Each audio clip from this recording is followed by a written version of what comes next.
রহমতের নবীজি খেজুরের বাগানের পাশ দিয়ে নবীজি হেঁটে যাচ্ছেন মদিনায়।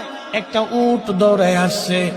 উট এসে আল্লাহর হাবিবের কদম মোবারকের সামনে পড়ে মাথা নিচু করে নবীজির কদমের মধ্যে মুখ লাগায় কাঁদতেছে।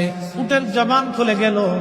উট কাঁদে আর বলে, ইয়া রাসূলুল্লাহ, ইয়া হাবিবাল্লাহ, নবী গো, আপনার কদমে আমার আরজি।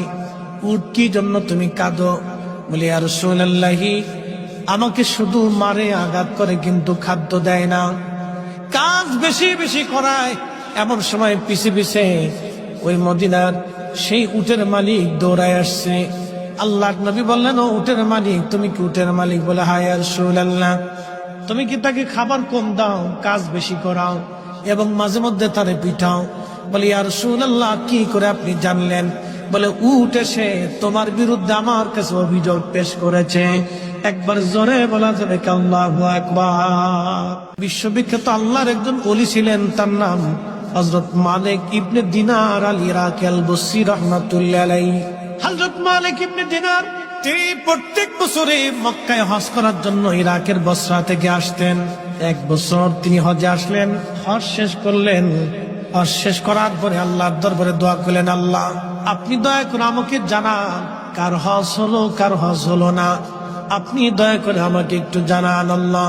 উনি দোয়া করলেন, কান্নাকাটি করলেন, আল্লাহ, এত মানুষ হজে আসলো, কিন্তু দোয়া কবুল হলো কি হলো না জানা নাই। আল্লাহ রাব্বুল আলামিন রাত্রিবেলা হযরত মালিক ইবনে দিনারকে স্বপ্ন দেখাইলেন, মালিক রে, সবার হজ আমি আল্লাহ কবুল করেছি, সবার জীবনের গুনাহ আমি আল্লাহ মাফ করে দিয়েছি, কিন্তু একজন মানুষের দোয়া এবং একজন মানুষের হজ আমি আল্লাহ কবুল করি নাই, এবং একজন মানুষকে আমি আল্লাহ ক্ষমা করি নাই। লক্ষ লক্ষ মানুষ আমি মাফ করছি, কিন্তু একজনকে মাফ করি। তো মালিক ইবনে দিনার ইরাকি বসরি খুব চিন্তায় পড়ে গেলেন যে ওই একটা লোক যদি আমি হই, তাহলে আমার জীবন বরবাদ হয়ে গেছে।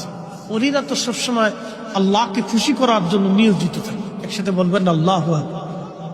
ওলিরা কাকে সন্তুষ্ট করতেন? আল্লাহকে, রসুল। ওলিদের কাজই ছিল আল্লাহ তার রসুলকে খুশি করা। কত পদ্ধতি দিয়ে তারা আল্লাহকে খুশি করে, যত পদ্ধতি ছিল সব পদ্ধতি দিয়ে তারা আল্লাহ এবং তার রসুলকে খুশি করতেন। সবসময় তাদের কাজ ছিল আল্লাহ তার রসুলকে খুশি করা।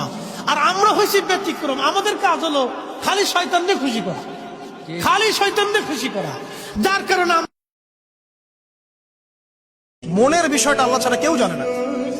আপনি দেখতে পারেন সমাজে অনেকে দাড়ি, টুপি, পাগড়ি, জুব্বা সব লাগিয়ে ঘুরছে।